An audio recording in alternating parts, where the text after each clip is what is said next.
Okay, so this is part 2 of the video, all about what you need to know or what you should think about before purchasing a drum. This is the bottom shell of a handpan, like a hung drum. And you can see that again, the shells are very thin steel. It's 18 gauge, it's only 1 millimeter thick. And when you have a hole like this, where it's all kind of rounded into the camera, I'll show you a little closer. This is called a goo hole. And the only way you can form these is using really thin steel, 1 millimeter thick again. Because if steel is thicker, you can't get this bend, this curve into it a lot of times without splitting or cracking the steel around the edge. So you need a thin steel so you can form it. And this hole, this goo hole, is really needed on a handpan because handpan does not have cuts in it. It's got the indentations. And so it needs a little area to vent and breathe and also to reflect the sound out of it as well at the bottom. So a goo hole is really needed on a handpan. You see this hole on some Steelpan drums, and I'm not really sure what purpose it serves, but people like to put them in, maybe so that you'll think you're getting a handpan. But Steelpans have the notes cut in it. They don't really need the hole in the bottom because they've got the holes cut in the top. If you're looking at a drum like this, with this hole in it, or a little bit larger, straight hole, good chances are that the drum was made from an old propane tank.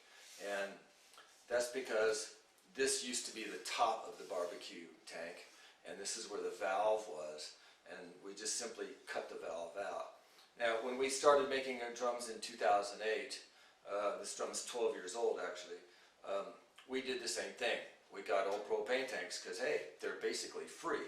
And then we just cut it up, ground it down a little bit to make it smooth, and cut the notes in it, and did our best to tune it. And this is like our first model of the Vibe drum. And we've learned a lot since then, and so one of the first things we did was we started to slim this down because it's so fat and heavy. And then we kind of looked at the rust that was forming on the inside and switched over and started zinc plating them, and then we thought about the environmental impact of zinc plating and just moved away from regular low carbon steel altogether and went with stainless steel. But anyway, if you've got a hole like this in the bottom, chances are it's made from an old propane tank, and the thickness of the steel is 14 gauge, it's about 1.75. Our drums, on the other hand, we don't have a hole in the bottom.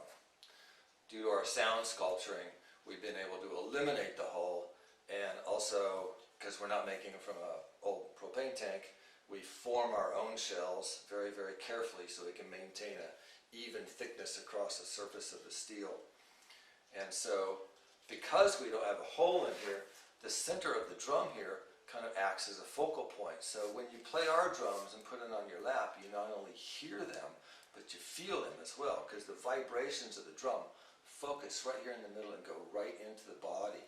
So when you set it on your lap, or put it on your stomach, or your back, or your chest, and play it, you not only hear it, but you just feel the vibrations coming and going out throughout your body, going down through your legs and up into your body. So it's more of just a music experience. It's involves a little bit more senses than just your ears.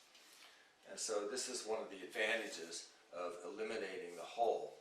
And we can only do this because of our sound sculpturing and because of the type of steel we're using and the thickness of the steel, the 13 gauge. Okay, that's all part 2 about the holes in the bottom of drums.